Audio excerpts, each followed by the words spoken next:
किसी के हक मारने का फल। एक बार एक गांव में दो दोस्त रहते थे। दोनों बहुत गरीब थे। जैसे तैसे करके वह अपने परिवार का गुजारा करते थे। वे लोग अपने घर की आर्थिक तंगी को दूर करने के लिए शहर जाकर काम करने का फैसला किया। अगले दिन वह दोनों शहर गए और उन्हें एक कारखाने में काम मिला। वह वहीं काम करने लगे। उन लोगों का गांव शहर से ज़्यादा दूर नहीं था, इसलिए वह रोज़ाना काम करते और शाम को घर वापस जाते। एक दिन काम ज़्यादा होने के कारण काम करते करते रात हो गई थी। वह लोग जल्दी जल्दी काम खत्म करके घर जाने लगे।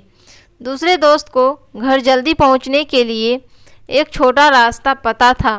वे दोनों उसी छोटे रास्ते से जाने लगे, लेकिन अंधेरे की वजह से उन्हें सही से रास्ता समझ नहीं आ रहा था। और तब अचानक वे लोग एक गड्ढे में गिर गए। उस गड्ढे में पहले दोस्त को एक चमक दिखाई दी। उसने दूसरे दोस्त से कहा, दोस्त देखो, उधर एक चमक नज़र आ रही है। दोनों ने सामने जाकर देखा, वहाँ एक हीरा है। वह लोग बहुत खुश हो गए। पहले दोस्त ने कहा कि हम लोग इसे बेचकर सामान पैसे ले लेंगे और अपनी गरीबी दूर कर लेंगे। दोनों गड्ढे से बाहर आए और घर की ओर जाने लगे। जो दूसरा दोस्त था, उसके मन में लालच आ गई। वह अकेला ही इस हीरे को हड़पना चाहता था, इसलिए रास्ते में उसने पहले दोस्त से मारपीट करके उससे वह हीरा छीन लिया। पहला दोस्त कुछ नहीं कर पाया क्योंकि वह उससे शारीरिक रूप से कमज़ोर था और दूसरा दोस्त हट्टा कट्टा था। दूसरा दोस्त हीरा लेकर शहर चला गया। पहला दोस्त दुखी मन से घर वापस आ गया। कुछ दिन बीतने के बाद जो दूसरा दोस्त था, वह हीरा बेचकर अपने लिए बंगला, गाड़ी और ज़मीन खरीद लिया। फिर कुछ दिन बाद दूसरे दोस्त के साथ रास्ते में एक दुर्घटना हो जाती है, जिसमें उसका एक पैर घायल हो जाता है। उसके पास पैसे बहुत थे, इसलिए वह शहर से बड़े बड़े डॉक्टरों को बुलाकर खुद का इलाज करवाने लगा। उसने 2-3 दिन बाद देखा, उसका जख्म भरने के बजाय उल्टा बढ़ रहा था। डॉक्टरों ने बहुत महंगी महंगी दवाइयाँ दी, लेकिन उसका जख्म और बढ़ गया था।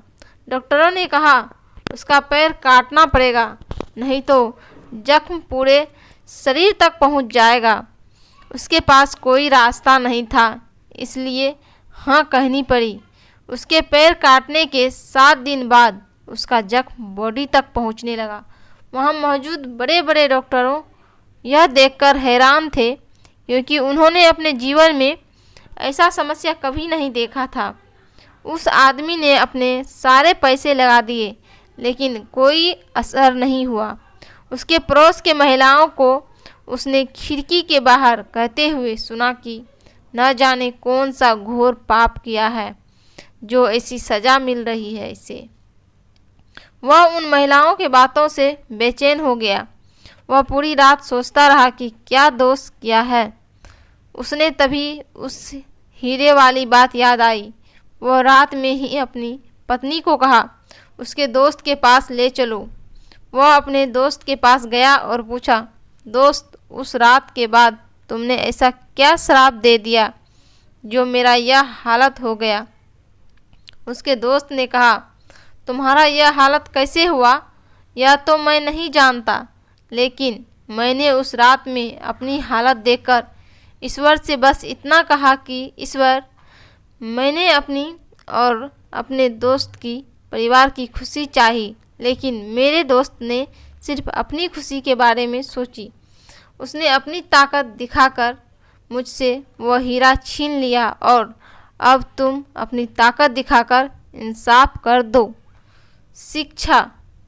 दोस्तों, कभी भी किसी का हक छीनने नहीं, किसी को कमज़ोर समझकर उस पर अत्याचार न करें, क्योंकि भले ही वह कमज़ोर हो, लेकिन अगर उसने ईश्वर से सहायता मांगी और ईश्वर उसके साथ हो गए तो उसकी जीत और बुरे कर्म करने वाले की हार निश्चित हो जाती है।